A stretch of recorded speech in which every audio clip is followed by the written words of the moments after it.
மாநகராட்சியுடன் உள்ளாட்சி அமைப்புகளை இணைக்க வேண்டாம் என மனு கொடுத்தால் மறு ஆய்வு செய்யப்படும் என அமைச்சர் KN நேரு தெரிவித்துள்ளார்.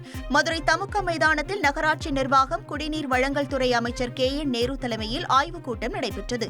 இதில் தென் மாவட்டங்களுக்கு உட்பட்ட வளர்ச்சி திட்ட பணிகள் குறித்து ஆய்வு செய்யப்பட்டது.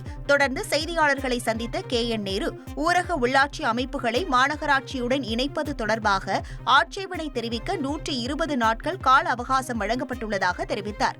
மாநகராட்சியுடன் ஊரக உள்ளாட்சி அமைப்புகளை இணைக்க வேண்டாம் என மாவட்ட ஆட்சியரிடம் மனு கொடுத்தால் மறு ஆய்வு செய்யப்படும் எனவும் அவர் கூறினார்.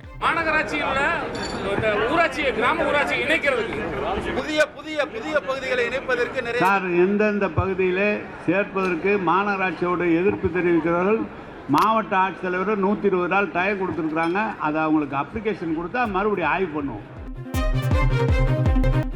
மதுரையில் அமைச்சர் KN நேரு தலைமையில் நடைபெற்ற ஆய்வுக் கூட்டத்தில் மட்டன் பிரியாணி உட்பட அசைவ உணவு பரிமாறப்பட்டது கவனம் பெற்றுள்ளது. தமுக மைதானத்தில் நடைபெற்ற ஆய்வுக் கூட்டத்தில் அமைச்சர்கள் KKSSR ராமச்சந்திரன், மூர்த்தி, செந்தில் பாலாஜி உள்ளிட்டோரும், கனிமொழி உள்ளிட்ட நாடாளுமன்ற உறுப்பினர்களும் மற்றும் பல மாவட்டங்களைச் சேர்ந்த அதிகாரிகளும் பங்கேற்றனர். கூட்டத்தில் மதுரை உள்ளிட்ட 11 மாவட்டங்களின் வளர்ச்சி திட்ட பணிகள் குறித்து ஆய்வு மேற்கொள்ளப்பட்டது. இதனைத் தொடர்ந்து கூட்டத்தில் பங்கேற்றவர்களுக்கு தடபுடலாக அசைவ உணவு விருந்து பரிமாறப்பட்டது.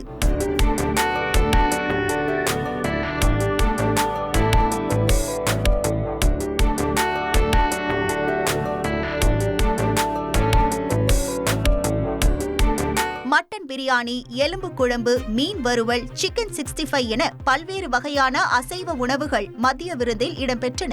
இதற்காக 40 ஆடுகள், 100 கிலோ நாட்டுக்கோழி மற்றும் 300 கிலோ மீன் ஆகியவை பயன்படுத்தப்பட்டதாக தெரிவிக்கப்பட்டது.